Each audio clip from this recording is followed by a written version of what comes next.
everybody. It's Ed Rosenberg again, and this afternoon I am talking to Cynthia Stine. Cynthia, how are you doing?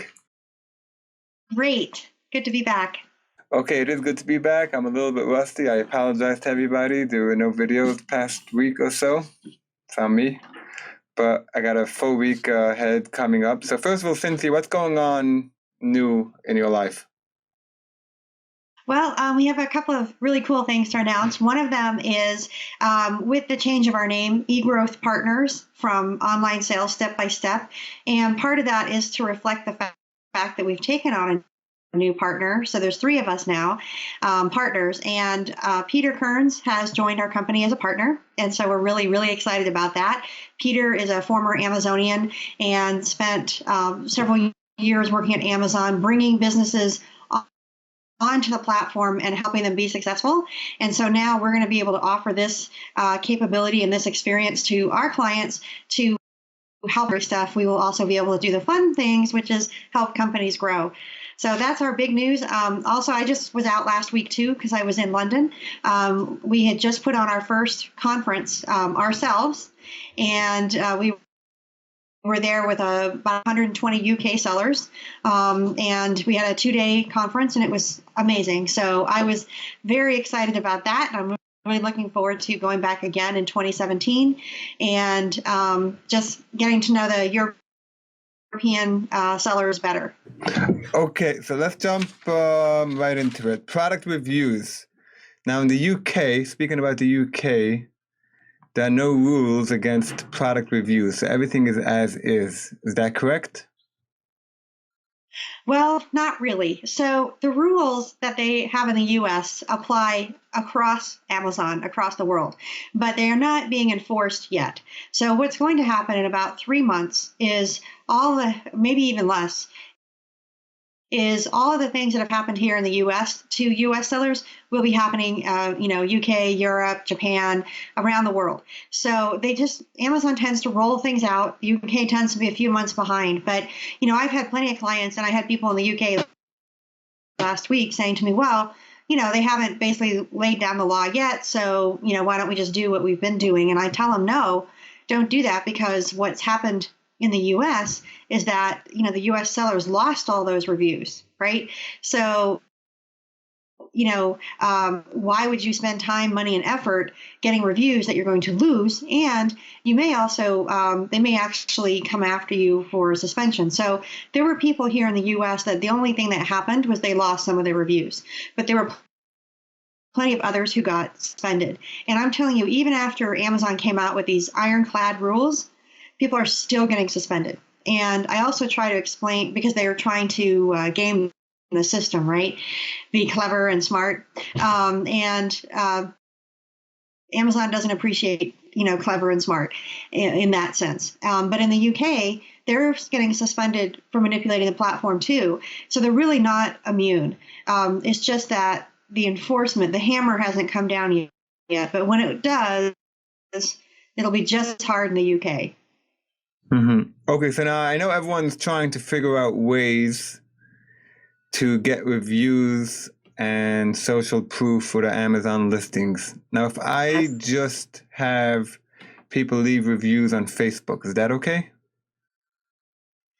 Again, it gets a little bit tricky, because if they're leaving reviews on Facebook, or they're writing blogs, or they're doing other things, and Amazon feels that you have somehow paid or offered, something in exchange for those reviews, they are still against it. And, I've also had people who are part of those like Facebook groups, the review groups, and they'll say, no need to leave a review, right? But the fact is, the name of the Facebook group is, deals and reviews. And those people are used to leaving Amazon reviews. And so what's happening is I have clients who use those groups and who said, no need to leave a review, or we're just looking for, feedback, but, whatever they tried, they've all tried different things, and they've gotten shut down, and they got very angry letters from Amazon. And so I would just basically say they're really people who are trying to gain system are still getting in trouble. And just simply saying you don't have to leave a review is not good enough. You're not going to outsmart them in this. And the way I see it, Amazon is not a court of law where you have to prove anything. If they think you're doing it, you did it and you're done. Right. Yeah, they're like the IRS. And also, the thing about them is they hardly ever ask a question they don't know the answer to already. So when they suspend you or whatever, they have their own reasons for it. And, while occasionally they're wrong, and we certainly have had innocent clients that we've helped get back, the fact is most of the time they're right. And, even if our client didn't realize what they were doing was wrong, they usually are. And I've been so amazed over the years how accurate Amazon is. And they are absolutely able to track, where traffic is coming to their platform from. And if they see a lot of traffic coming from reviews that they think are paid for, even if they're off the platform, they're going to shut that listing down. Right. I mean, and then forget about the listing, they'll shut the seller down. That's right. So that's why we tell people, don't do that. It's still not good. We have not found a way to get around any rules yet. Right. And while it's in flux, I mean, I would recommend, and I think you will agree, just don't do anything until at the safe zone, because if you're going to try to outsmart them, they'll just plug that hole and they'll suspend you. Right. What I tell our clients right now that we're telling them to do is to simply focus on driving sales. Don't think about reviews. Don't try to get reviews, but try to think about how to drive sales. So, you can do promos and coupons and giveaways and whatever you want, but it has to be about driving sales and conversions, not about getting reviews. That's the difference. And so, I tell my clients, focus on sales, reviews will follow. We wish that they would follow more and faster, but just focus on sales right now. And that will help. I mean, do lightning deals if you're eligible. Do these different things. Right now, Amazon has a whole host of, things they're going to be doing between now and Christmas that many sellers who will have opportunity to be a part of to drive sales. So drive sales. That's what we really care about in the end anyway. Right. So around a month ago, I posted, not sure where I saw it, but about A+ content coming for regular sellers, which means basically right now, of course, you can't put an HTML into your listing, and except if you're a vendor Express, Vendor Central. And now they're going to change it that any seller will be allowed to, any private label seller, if you own the listing, I guess if you're brand registered, you would be able to put an HTML. Now, is that correct?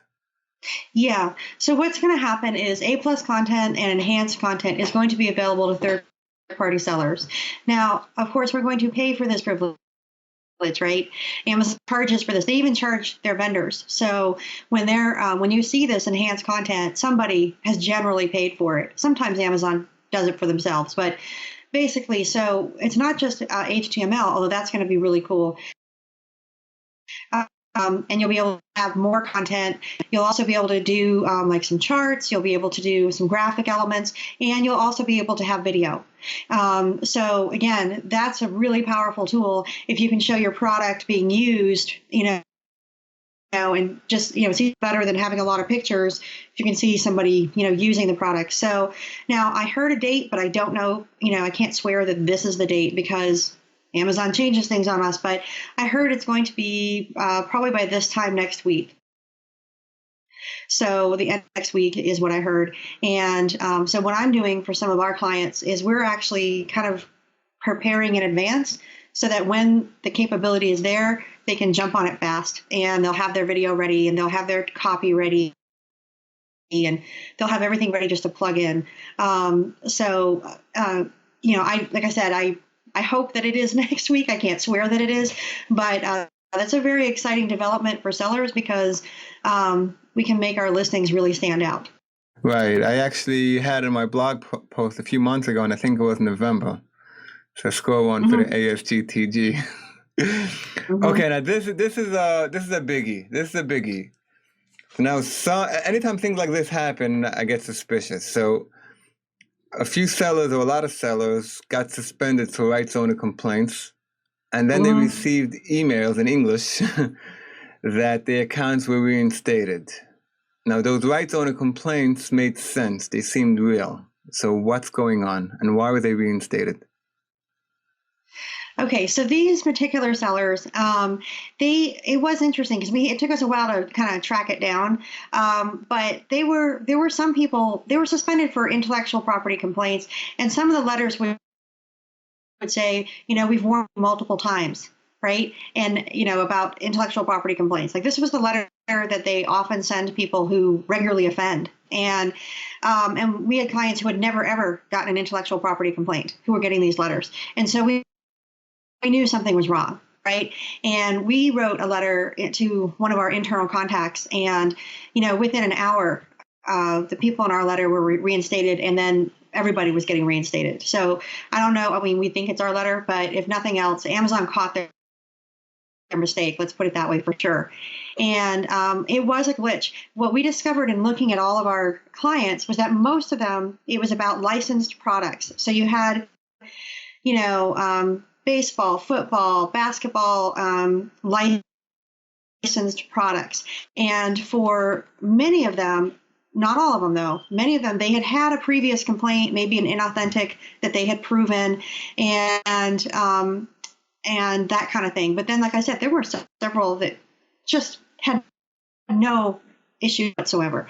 And then there was a couple of our clients who got this glitch letter who were suspended for intellectual property complaints on products they don't sell, right? They were given ASINs that weren't theirs. And they're like, we've sold this product. It's not in our inventory anywhere. And so obviously there was some kind of cluster going on at Amazon. And they did, to their credit, once it was pointed out to them, they did fix it. So, but then there were some that were not reinstated. And we tried to figure out why. And generally, at least among our clients, the ones that were not reinstated, they did have at least previous claims. So we figured, well, maybe theirs was real.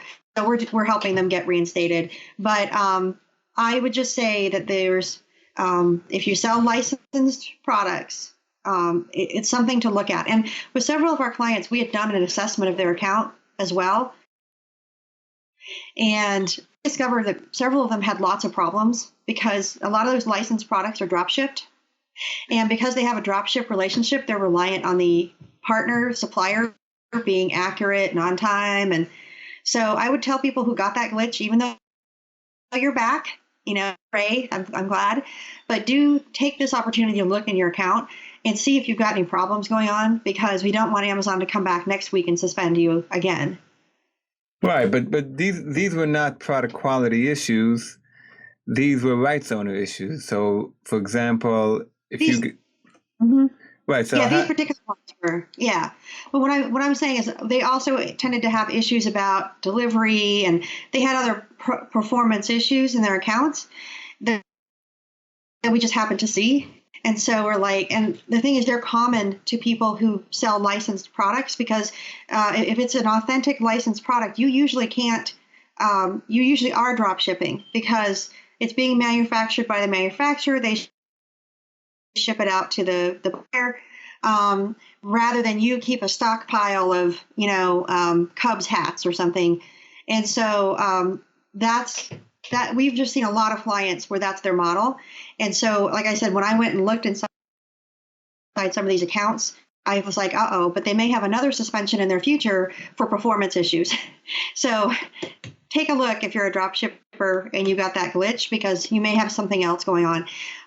And most of my clients, they absolutely can prove that they were buying from a legitimate source. So, now it's just a matter of working it out with the rights holder. Yeah, but the rights, though, so no, the way I see what's happening in these cases is, let's say you're buying it from NHL. I mean, you're buying it from a distributor that sells licensed NHL products. Right. They may have like 10 authorized distributors. Yeah. And so you are buying it from them, but NHL has an agreement with the distributor that the resellers cannot sell it online. So that's a classic rights owner complaint. So to me, Some of those do. yeah. Some of those don't. Like I have a guy who sells a lot of shirts, and they're all sports team shirts, everything from little league up to the big leagues, right? And he actually has rights to sell it on Amazon. So he is, and with some of his providers, he's the only one who can. So that's why we've been able to get him back time and time again, or answer Amazon's questions when they have questions, because he's not doing anything wrong. But you're absolutely right. Some people do. They sell it on Amazon and they're not authorized to. And then you're right, the NHL or whoever comes down on them. Right, and I've seen some of those people got suspended and then auto reinstated. They I would think they're on borrowed time, if you ask me.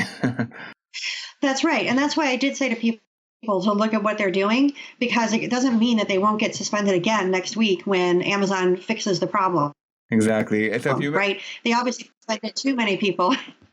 Right. But there's probably some they meant to suspend. Yeah. Yeah, I have a feeling that this is going to be, remember that Chinese reinstatement, which we blame Trump on? so then all those people got resuspended. So I'm going to wager that at least some of those people are going to get resuspended. That's my feeling. That's my feeling too, because once the glitch is fixed, they're still going to want to make the algorithm work. They make the algorithm for a reason. And like I said, what I began to notice was how many of them were selling sports goods or licensed goods. I'm like, okay, they've obviously targeted a particular problem. These are not people selling pots and pans, right? So anyway, yeah, if you're selling licensed goods right now, just make sure that you have permission. Yeah. Oh, yeah. Okay. Now I got suspended for fraud, and I don't know why. So now that happens a lot. Amazon throws the word counterfeit and fraud around very easily.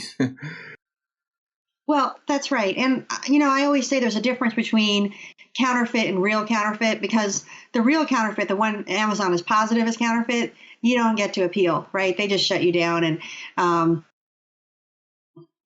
it's done. And so real fraud is the same way. So most of the time when they shut someone down for fraud, it really is fraud. And those are among the hardest things for us to get people back. And luckily we have Peter now to help us navigate, because it's not seller performance, it's totally different groups. But what generally triggers fraud and isn't fraud, this is what I want to tell people, because sometimes fraud is fraud, right? We've had clients who are guilty, but a lot of times what triggers it, and it takes a long time to unwind, is you have a client, a seller who may have changed like their bank account and their credit card or maybe their email pretty much all at the same time. Like if you change your bank account and your credit card, it's just a red flag, just like that. They suspect fraud and they shut you down. So what I tell people, because people do want to change their bank accounts and things like that, is you can do that, but you have to do it very slowly, right? Do one thing at a time. I also have clients who the reason why they want to change their bank account and all this stuff is because they've sold their business, which is against terms of service, I must say. You're not allowed to sell an Amazon selling account, but they have. So the new owners come in and they want to change the bank account. They want to change the address. They want to change all this stuff. And so the advice we give our clients is don't do it. Don't change anything. If you want to change the bank account, then you go to the bank with the new owner and transfer that bank account to them behind the scenes. Keep the bank account, but you can transfer all rights to it, legally and with the bank without Amazon ever needing to know that ownership has changed, because it's still owned by the company. And then if you change your credit card, wait for that. And you do it when you have to, but don't do it in conjunction with anything else. Don't change the primary email address. I would have that email address forward to the new owners and I'll still let them use it. That kind of thing. Or if you are going to change the email address, change it here, make it into like an email forward, and then months later, change something else. When they're too close together, Amazon immediately detects something's going on and they shut you down. And then it's really hard to get you back because you can't appeal to seller performance because they're not the ones who shut you down. So they can't help you. And so that's, anyway, that's where I see it happening a lot. We had that happen with a client this week. We were able to get her back. It wasn't really fraud. Oh, and then if you want to change your address, again, don't do it in conjunction with everything else. So you can kind of change one thing safely. You start changing 2 or 3 things, it's a problem. My feeling is if you want to change your address, you need to show a change of address that has that company name at the new address. So another thing that happens with a lot of people who buy a company is they'll come in and they're going to take it over and they're going to change the name to their corporate name. ABC company buys XYZ, and then they absorb XYZ, and XYZ goes away. Don't do that if it's an Amazon account. Keep XYZ. You bought it in the transaction. You own it. Use it. Don't change it. Make it BBAs, because if you change it, again, that's going to trigger Amazon's fraud alert, and it's going to shut you down. Yeah, that makes perfect sense. It's a lot easier to deal with changing an email, just transferring over to a Gmail account or transferring over the bank account. And dealing with Amazon, there'll be nobody home, or it'll be very difficult. Yeah, that makes perfect sense. And, Yeah. and I don't know if it's against. I think it's against terms of services to transfer an Amazon account. But if you're selling the business, which happens to have an Amazon account, that may be a way around it. It's still against terms. It's not. And that's why I want to clarify. It is absolutely not. It is still against terms of service. It's just that there's no way for Amazon to catch you at this time if you do it properly. So, because they're not going into public records and saying that company X bought company Y, right? So they don't know. There's no way for them to automate that at this time. But you cannot, what you're supposed to do, and it's in the terms of service, if you're selling your company, you're supposed to let Amazon know and close down that account, basically, and allow the new owners, if they want, to open up their own Amazon account. Now, of course, that takes away all the value that you've built over years of all those reviews and all those positive seller that, obviously, as a seller, when I start a business, I want to get full value for it of having been a good seller for all these years, right? So that's why nobody tells Amazon that's what they're doing. But I've had clients who were naive enough to go to Amazon and talk to them about it, and they were really upset because Amazon took away their account. So because that's the rules, right? So I would just tell people, yeah, if you're going to do it right now, there's no way for Amazon to catch you if you're careful and you don't trigger the fraud, right? So again, they see you changing the bank account, the credit card, your email, your address, the name of your company. Yeah, they're going to get it. They're not stupid. And they're going to shut you down. Plus, they're worried about fraud. That's the number one way to do embezzlement on the platform is usually an employee or someone will change the email address. The owner won't know about it, the notification one, and then they'll change the bank account and they'll have it transfer into their own bank account. And they can get away with this for a long time sometimes. So that's why Amazon is on alert for bank account changes and email changes. Right. I mean, the more I think about it, like the value of an Amazon business, you can get shut. It's not like a regular business. I don't think. Even if it's making $1 million a year, my opinion, it's worth around $1 million, not more. Yeah. I don't know how to evaluate a business like that, but I do know, if you've spent, let's say you're a private label and you've spent all this time and money building up your brands, you're selling your brands on Amazon and all that stuff. And of course, you want all those great reviews and all this stuff. And so if you played by Amazon's playbook and you told them what was happening, Amazon would say, oh, okay, fine. So now, Ed is allowed to sell Cynthia's private label products. They own them now. That's great. Okay, Ed, open up, an Amazon account and add Cynthia's products to it, and we'll make sure that you're noticed, that you're known as the owner now, and blah blah blah.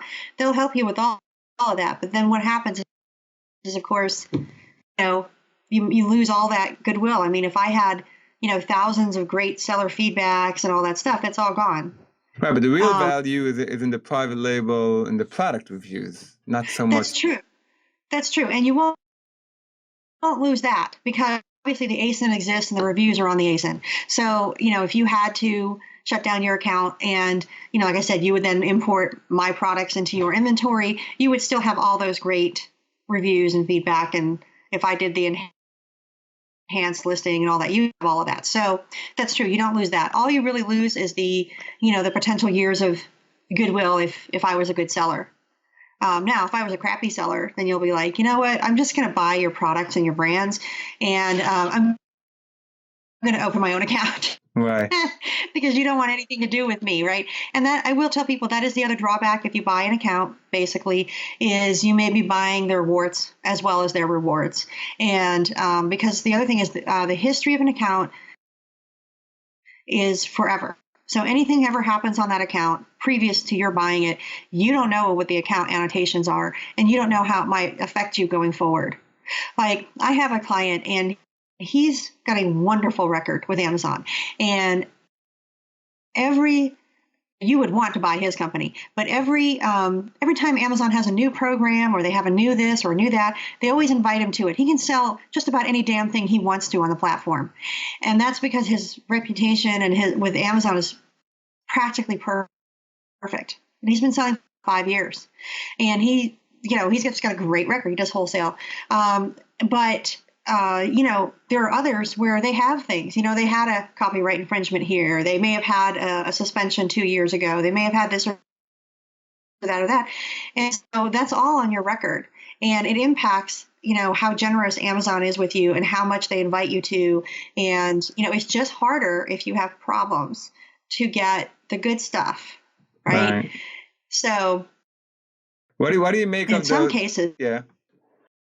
Go ahead. Oh, so in some cases, you may not want to buy that problem, right? You may just say, like, I'm going to buy your brands and I'm going to take your product and I'll buy out what's left in your inventory and goodbye, close down your account.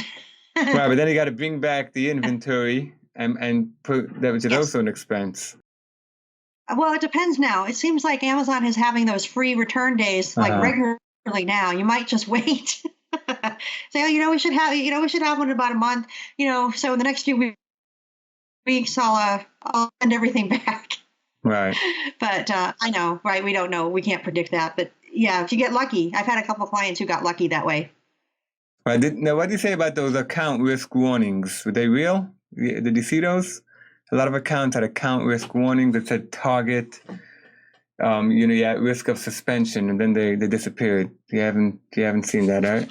Oh, I heard about that. I don't know what to think about that. What Amazon is doing is they're creating kind of a new dashboard for sellers. And we've been waiting to see it since like October, right? We were supposed to be up in October and then it got delayed. And by the women's conference, they said about it, right? Yeah, but then it got delayed. And so now I'm hearing like January or February. But what I'm wondering is if what we saw was part of what's going to be the new dashboard. That was my take on that. But yeah, I would tell people, today you see something like that, it's probably not accurate, or we don't know what it means, right? So, if you're worried, call me. I'll do an assessment. But I think that it probably went glitch. It was just a mistake, something that got turned on that wasn't supposed to be on yet.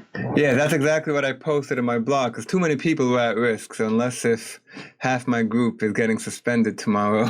That's why I posted that this morning, that my just guess was that it was some kind of glitch and that they're trying to be more transparent. And then somebody whispered in my ear that they heard that it was just a total glitch, which makes sense, because how could you never know with Amazon, but how could your account be at risk, for one, target 0 and 1, Right. And everyone had the same thing, so. Yeah. No, I think that was just like something they were playing with, and it wasn't supposed to be visible to us, and it was. I think that it's like that, the customer service and the return dissatisfaction metrics that we've had now for about a year, and they still haven't turned them on. And so I kind feel like it's a little bit like that. They're giving us targets, but right now they're not holding us accountable for them. And I think we may see that with the new dashboard is they're going to say, like, your risk level orange, right? Versus risk level red. So, I mean, I think we're going to see similar, just like they do now, where they have red, yellow, green. We'll probably see risk assessment like that in color codes. So that's what I've heard anyway, and I'm waiting to see it myself. I can't wait. Right. I mean, the account health, what they have now is like from 10 years ago. All it does is measures your ability to take an item and ship it. It's it's feedback, but what people are getting suspended. I mean, some people are still getting suspended for low ODRs, but most people who are getting suspended, it's for inauthentics, product quality, and there's no measurement, so it hits you like a ton of bricks. And I think that's what they're trying to address. They are, and so I'm very anxious looking at that. I mean, our Get Clean, Stay Clean service that we offer is basically us creating a dashboard Amazon doesn't have for our clients, and so it may be that with their new product, we won't need to do that for our clients anymore. So we'll do other things for them. But that's so I'm definitely it's something I think Amazon has needed to do for a long time, is to give sellers an accurate idea. And that's the thing, when we do ours, we're very cautious, and so we'll have our clients looking into things early because we don't know what's the tipping point. Is it 4? Is it 5? When do they say, oh, you're going to be suspended for this, or your listing is going to be suspended for this? So we start early, so I'm really hoping the new dashboard will be more specific, like, when we get 3 of these, it's a problem, right? Oh, okay. So I have 1, I'm okay. That kind of thing. Yeah, you need it for rights owner complaint because people are getting suspended. They never get a rights owner complaint. And then all of a sudden they get 6 at one time. Right. And, I know what they're doing with rights owner complaints is they're really trying to go after the big offenders. A lot of people complain about like the Chinese coming in and, selling fake or knockoffs and things like that. And Amazon is really trying to address that problem. And I think that's why we're seeing so many of these copyright infringements, not to mention people using it as a tactic. And, there's a lot of reasons why we're seeing so many of them. The question is whether or not Amazon is going to suspend your account for it. That's where it gets a little dicey. And it's like, well, how many can you afford to get? And if you resolve them, right, and then do they count? We don't know. So our clients ask us that all the time. And we're like, okay, we just have to assume that they're going to count. And so what we want to do is show that you resolve them, right? So you had 3 of them, but if they were all resolved and you took care of them, then that's different from the seller who gets 3 of them and doesn't do anything about it. But not as good as if you got none. Right. It's even better if you've had none. But again, like I said, the glitch this week was just nuts. I mean, that was, we were looking at a client's accounts that hadn't had a single copyright infringement. We were going back a year. And we're like, okay, I don't get this. And that's when we knew there was a mistake. Right, but I've seen legitimate, I've seen what looked like to me legitimate rights owner complaints, which just got reinstated. Mm-hmm. So, I think they're on borrowed time. So, but so that's all great stuff. And I guess that's it. We covered a lot of ground. So thank you very much, Cynthia. It's always a pleasure. Sure. Good to get caught up. Yep, you really got caught up, and it's great doing this. And thank you so much. I really appreciate it. Bye. Bye.